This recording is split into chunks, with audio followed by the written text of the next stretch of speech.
Anthropology.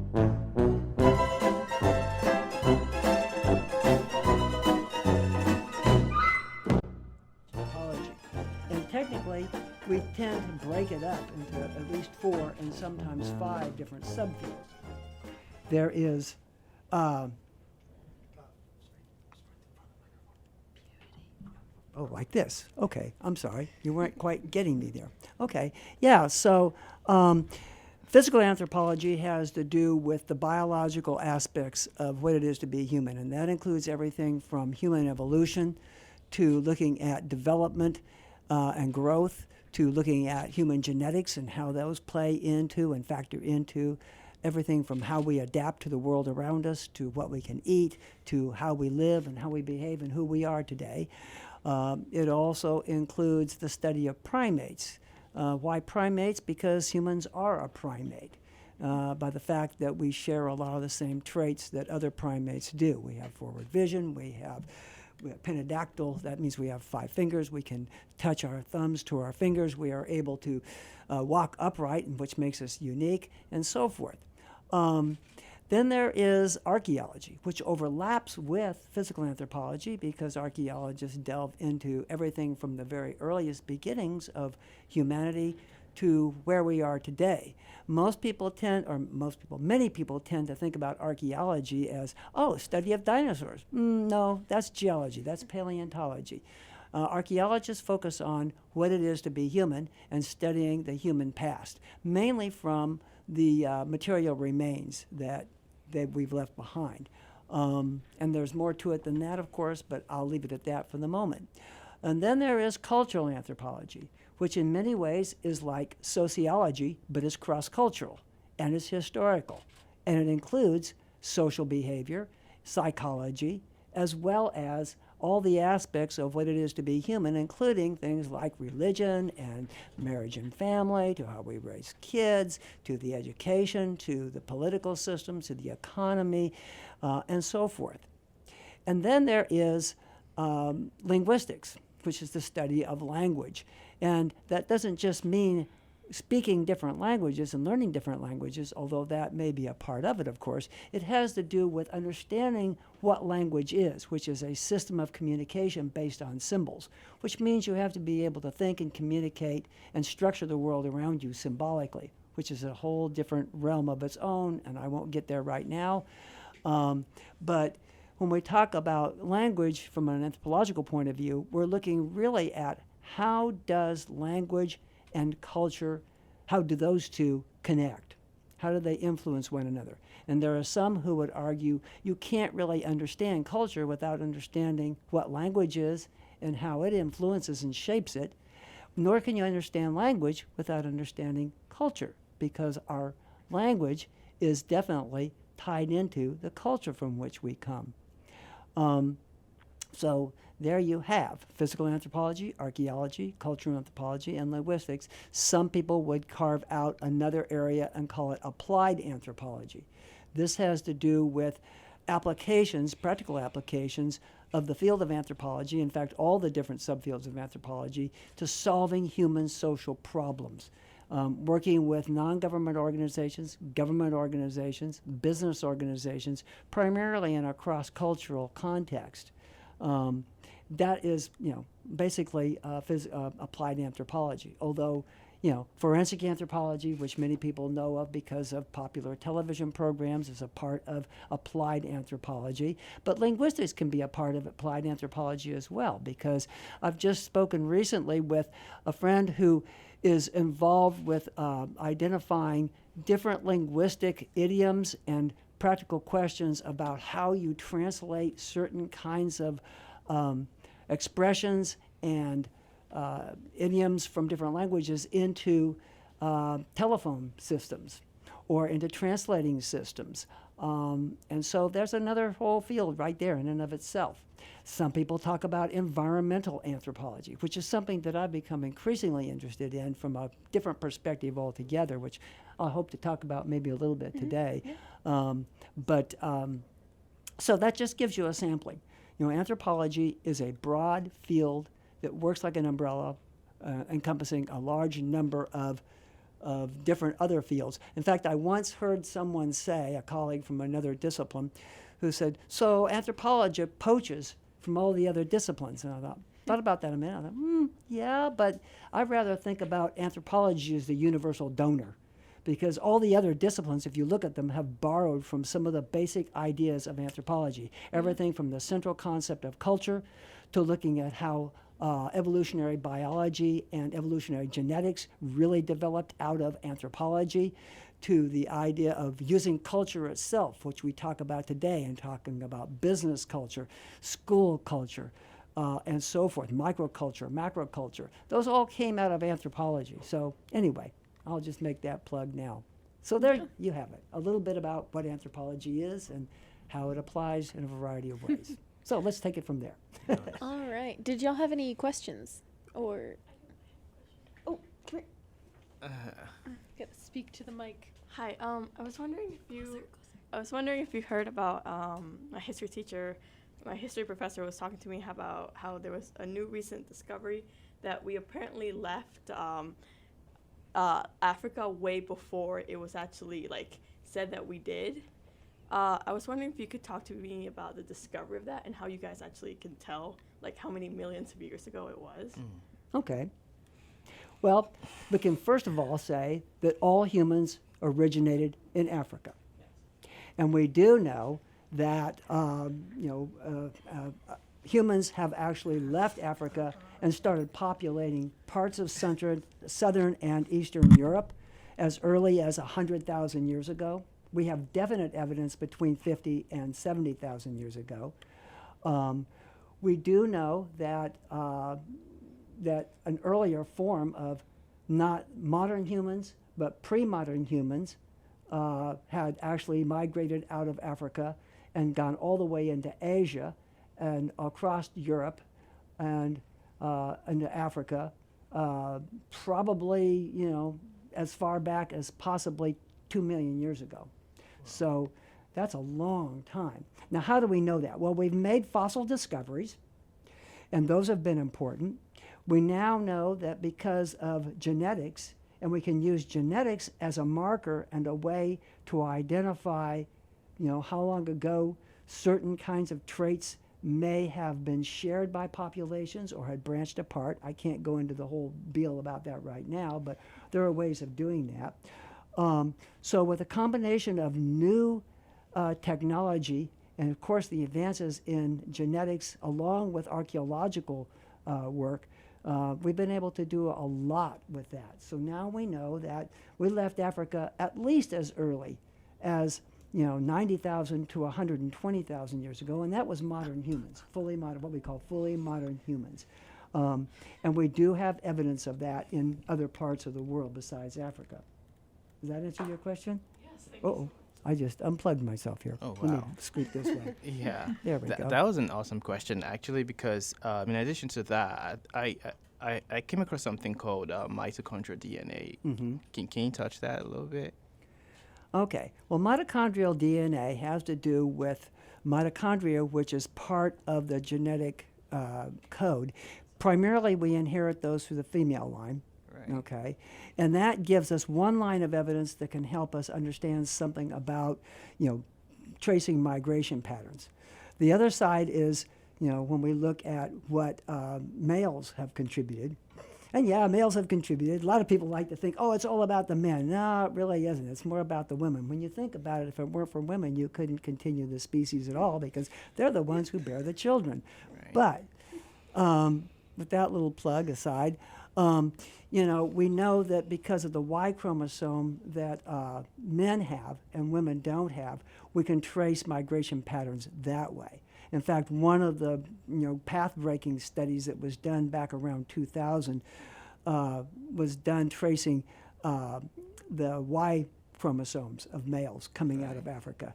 That was sponsored by National Geographic Society, and there's a whole series of documentation on that. Primarily at that time, he was looking at a series of archaeological sites along with the genetics combined that help us to identify where people have traveled coming out of Africa, probably along the eastern shoreline and over into parts of what are now Australia, Indonesia, and so forth. Wow. We also can use mitochondrial DNA as well as other kinds of DNA to help identify some of the questions, or help us with some of the questions we have about who's related to whom. Especially in North America, we know that various Native American populations probably migrated out of Asia. Okay, we know that because they share a lot of the same genetic links that Asians do across Siberia out down into North Russia, America. right. But we also know that there were other entries taking place. Probably some came down the shoreline, and some of those folks they're still Asian, but they probably came from different populations. And they island hopped, coastal hopped down the western shoreline. We also had a theory that came out, maybe about 10 years ago now, that maybe there was a wave of migration that came across out of Europe, probably around 17 to 19,000 years ago. And there's some intriguing archaeological evidence that indicates that may have happened over on the eastern coast, especially in parts of like Meadowcroft Shelter and a couple of places like that. But there hasn't been the DNA evidence to support that. When we look at modern and contemporary Native American, indigenous folks, it all looks like it comes out of Asia or Asian-derived populations. Now, that may change as we get more, but anyway, I hope I've answered your question at least a little bit. Yeah, definitely, because it suggests that there was a first migration. So that's going to actually lead to the second question that I want to ask. So now that we're going into space exploration and things like that, which suggests the second migration of humanity, what role can you say anthropology is going to play in outer space and space exploration, basically, for humanity? Okay, I can touch on that in at least 2 or 3 different ways.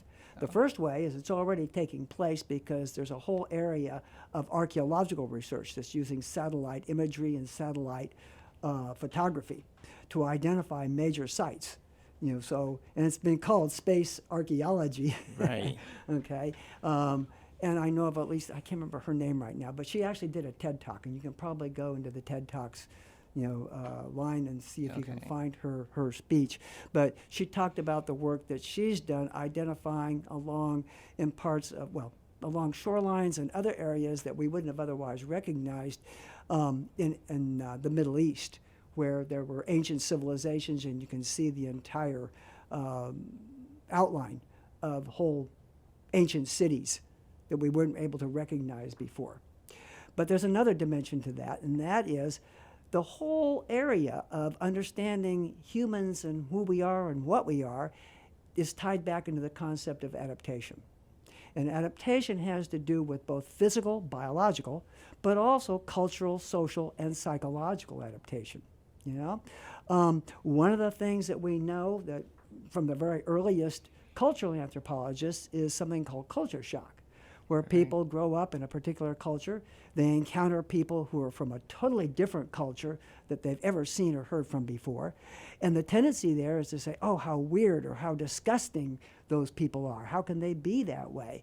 And of course, that's because we see things through our own cultural lens. We call that ethnocentrism, okay? Literally being centered with one's own ethnicity, which is really a Greek root word for culture. Right.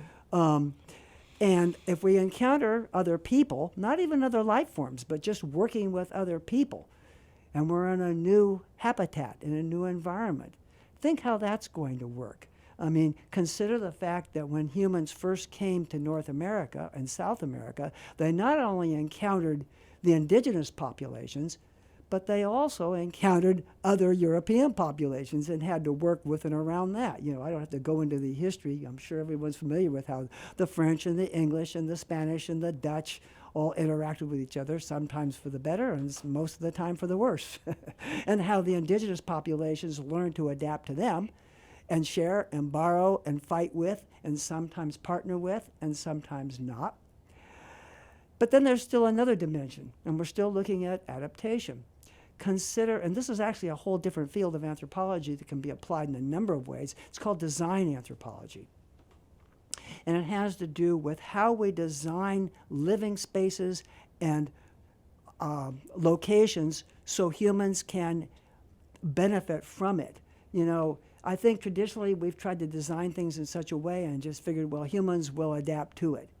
Now there's a whole field of study that looks at building everything from actual architecture to cars and things like that to meet human needs. In fact, I can think of one example just right off the cuff, because at UNT, and UNT has an excellent applied anthropology program in their master's degree program. I'm talking about the University of North Texas, of course. A few years back, they had students in a class work on developing a driverless car. And the way they did it was to do what's called an ethnographic or a cultural anthropology participant observation study. And they were in the car and taking pictures and videotaping how people interacted in the car. How did they deal with if they had to find things on a keyboard or on how to open a door or whatever. And one of the things that they did, though, which I thought was really innovative, was that they had the back part of the car, which was where the people were traveling. You didn't open it up and go into it like in a traditional rectangular way, but rather it was like a little cubicle in a circular way, where you entered one way and then it slid around. And the people could interact with each other face to face, or if they wanted to, they could not. They could choose to flip up like a computer or a little computer table and do that, just like people do now, side by side.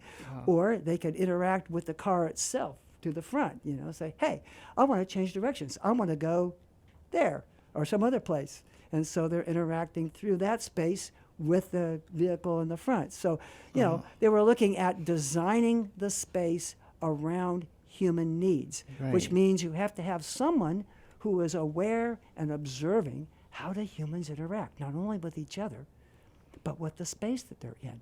What is lacking? What do they need? What is it that we're used to having that we don't now? What is it that we're going to encounter, which is going to bring about a culture shock of its own?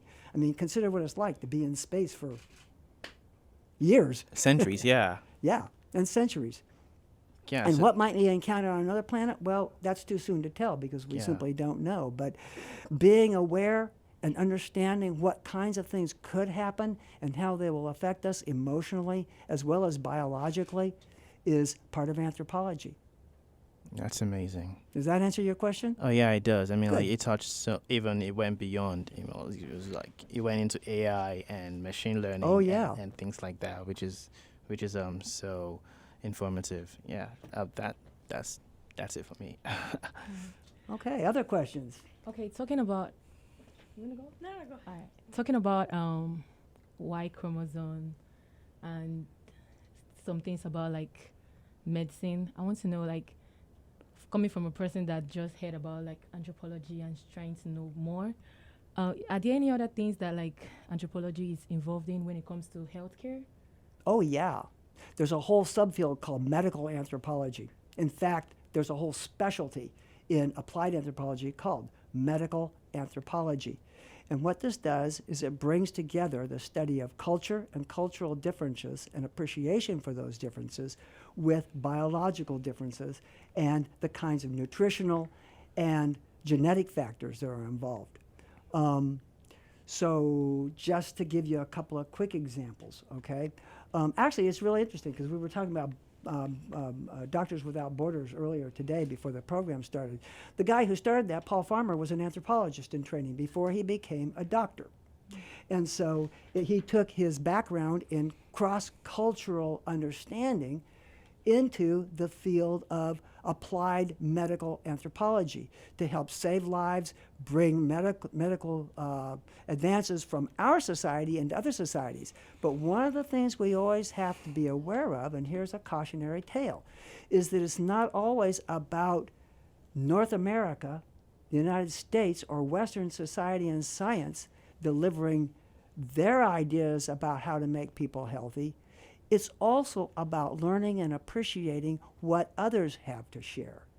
Because sometimes we tend to dismiss, I will branch out into the area of spiritual and non-scientific kinds of things now, but understanding that different people have different ideas about what causes illness, what brings about health.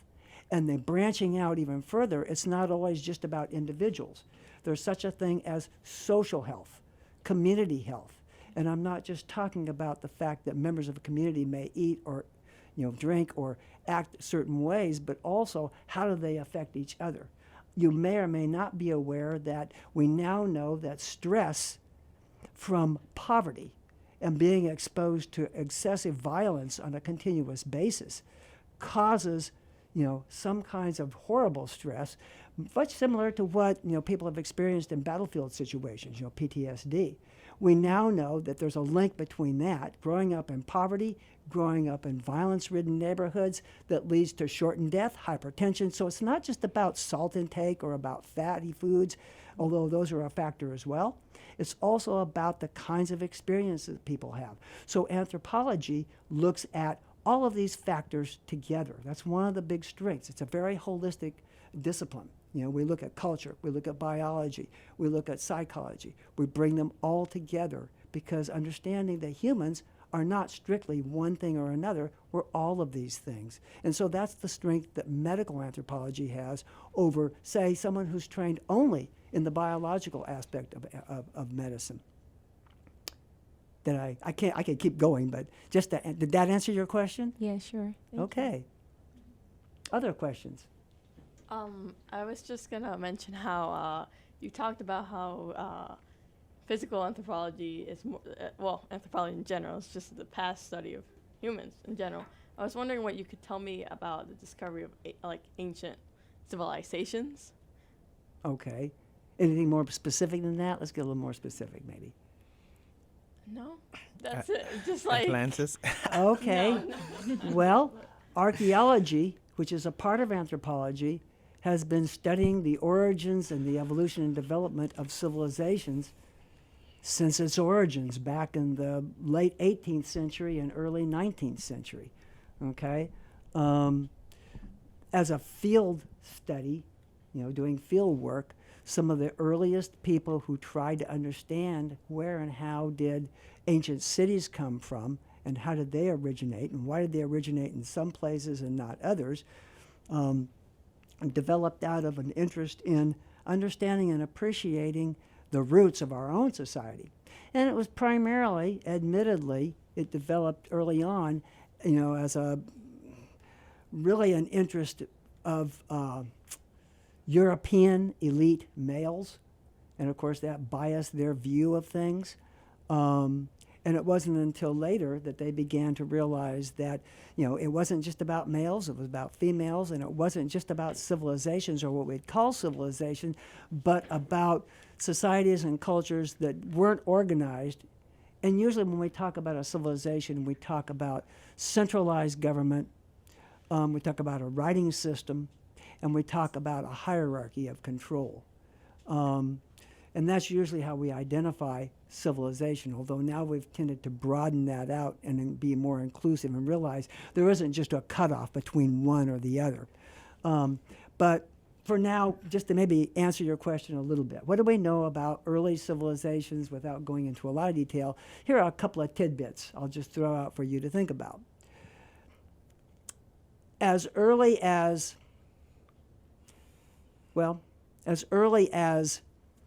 probably between 500 and 700 AD, in the Mississippi River Valley, there were societies that were organized in truly what we would call civilizations. They were centralized authority systems. They had a hierarchy of control.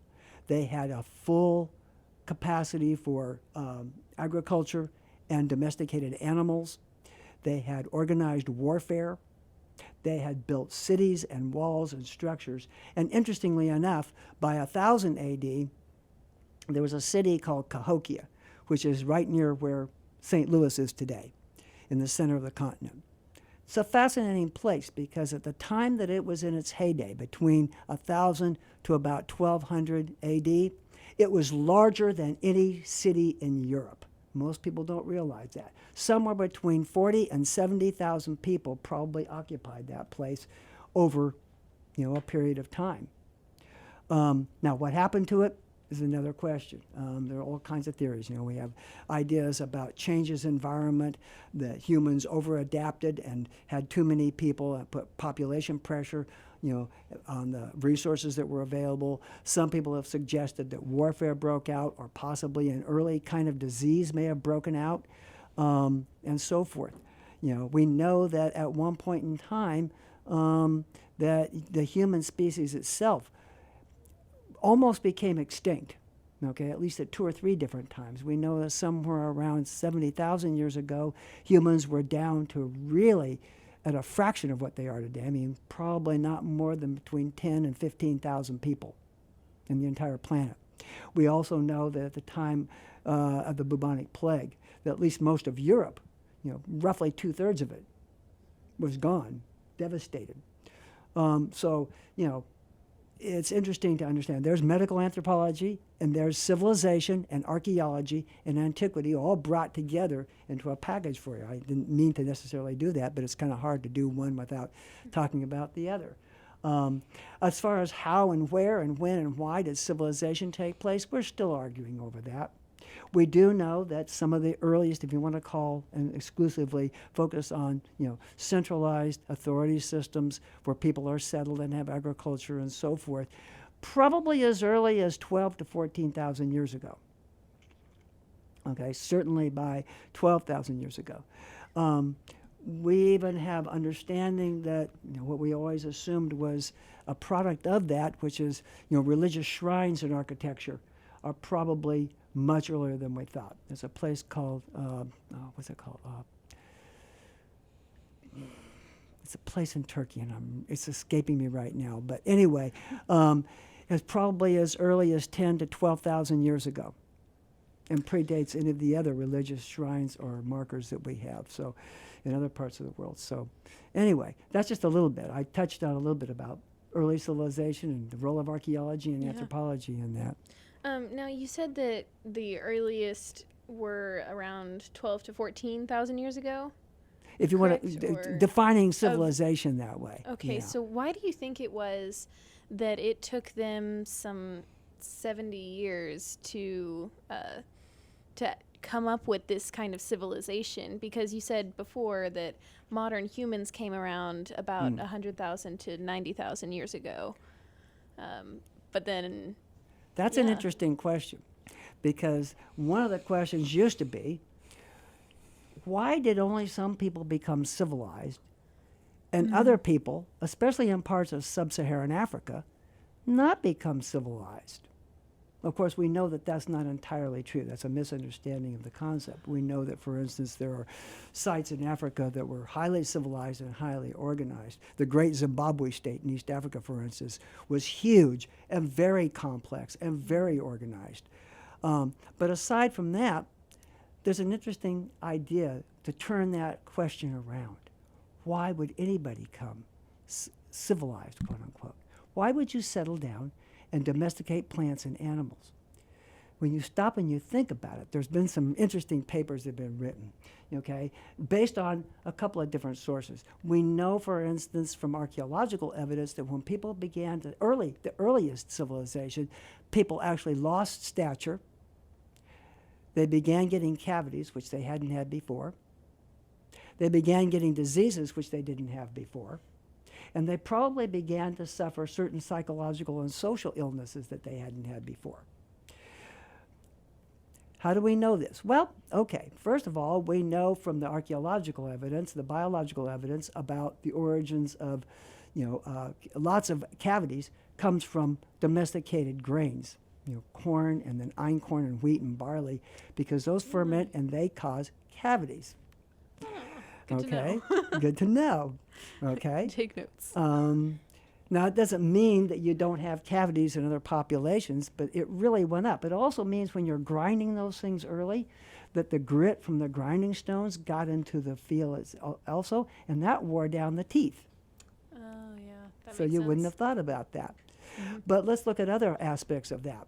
We know from some early cultural anthropology studies back in the 60s and 70s, there was an interesting study that was done, I can't remember, I think it was William Lee who did the study on some of the so-called hunting and gathering populations. He followed them around and he did a intensive study of what's called energy input and output analysis. And he realized that the amount of energy that was required for hunters and gatherers, and these were people who were basically living in a situation where there weren't a whole lot of lush resources around either, worked the equivalent of about 3 days out of what we would consider a normal work week.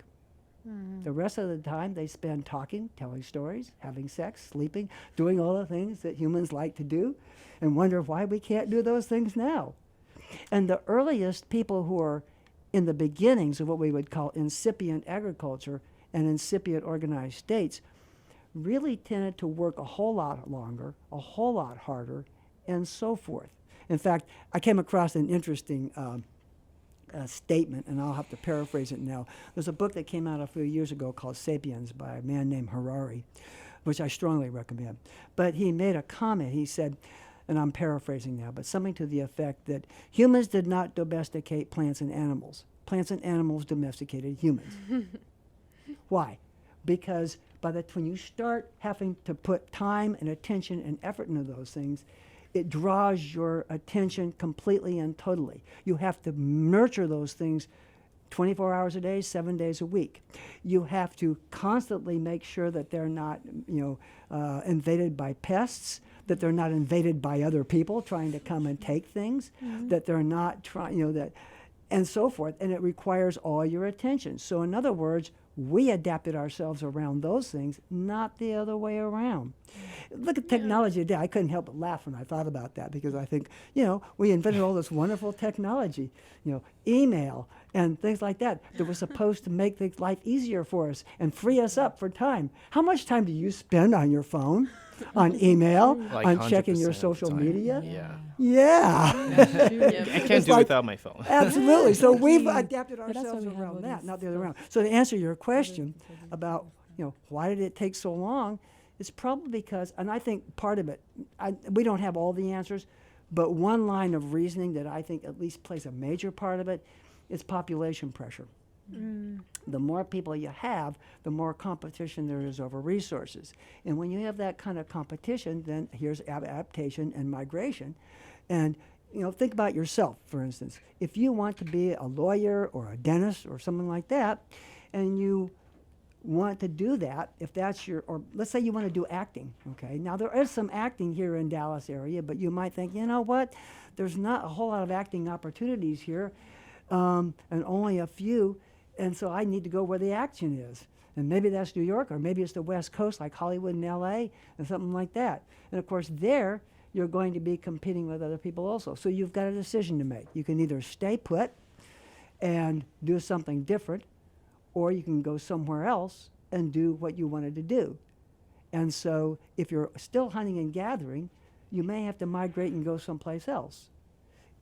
Or if you want to stay here because there's all these other people in this competition, you may have to find another way. We do know that hunters and gatherers are very aware about the process of how plants, pass on their traits from one to the other. Not necessarily genetics, but they understand, certainly they understand, how humans and animals, populate, right? Yeah. And so they just took it a step further and started programming it themselves. They just took an active hand in bringing about that change.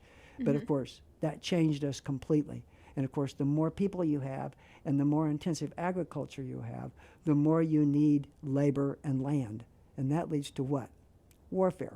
And what do you need for warfare? Organized armies. Well, what do you need for that? You need an organized political system. And what else do you need? Some would argue an organized religious system, because religion and politics goes hand in hand. Even today, I won't go there.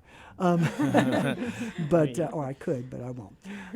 But especially in the earliest societies, because they were all theocracies. Isn't it interesting that we've gone 4,000 years to get away from a theocracy, and some people still want to go back to a theocracy today, Right. where our government is organized and follows a religious background?